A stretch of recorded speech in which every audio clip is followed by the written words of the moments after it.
Hello guys, दर्शन नमस्ते। प्रकाश KC all family ब्लगमा तपाईहरुलाई स्वागत छ। आज भने हामी दुल्लुको लभ डाँडामा छौं भन्नेछौं।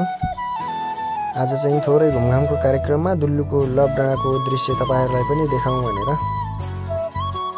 अरु नभए पनि मोबाइलबाटै खिचेर भए पनि देखाउने कोसिस गरेका छौं।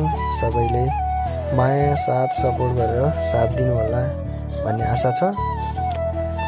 अनि यस्तै हो साथीहरु, दुल्लुको लभ डाँडामा दिनदिनै भिड हुन्छ, तर आज चाहिँ अलि कम छ। रमाइलो चाहिँ भइराछ। फोटो खिच्ने रिल बनाउनेहरुको पछाडीतिर भिड छ। यतातिर हामी चाहिँ यता अलि थोरै पछाडीतिर आएर भिडियो बनाइराछौं।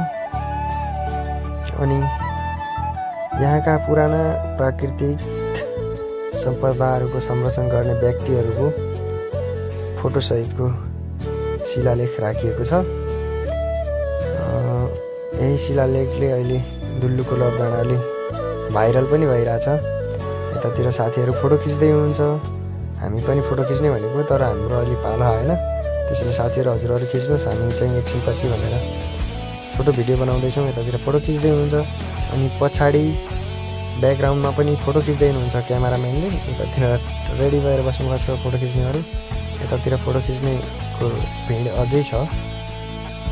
हामी चाहिँ फेरि एकपटक तपाईहरुलाई राम्रोसँग शिलालेख देखाउने कोसिस गर्नेछौं। यसै क्रममा एकमुष्ट सबैले माया साथ सपोर्ट गर्नु होला भन्नुपर्छ।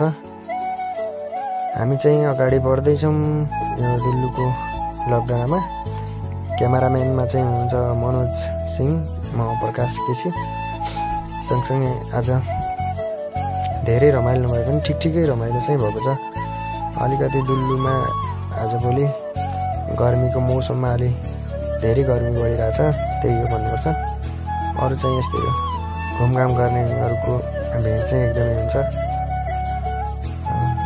हामीले चाहिँ अगाडिसम्म गएर परसम्मको दृश्य देखाउने कोसिस गरेका छौं। भिडियो राम्रो नभए पनि सबैले साथ सपोर्ट गर्नु होला भन्नुपर्छ। यस्तै हो गाइज। बाँकी चाहिँ अब छोटो भिडियो भयो। बाँकी अर्को भिडियोमा चाहिँ हामी तपाईहरुले माया गरिदिनु भयो भने अर्को भिडियोमा चाहिँ देखाउने कोसिस गर्नेछौं। आजलाई चाहिँ भिडियो यही अन्त्य गर्छौं। धेरै लामो समय लिँदैनौं।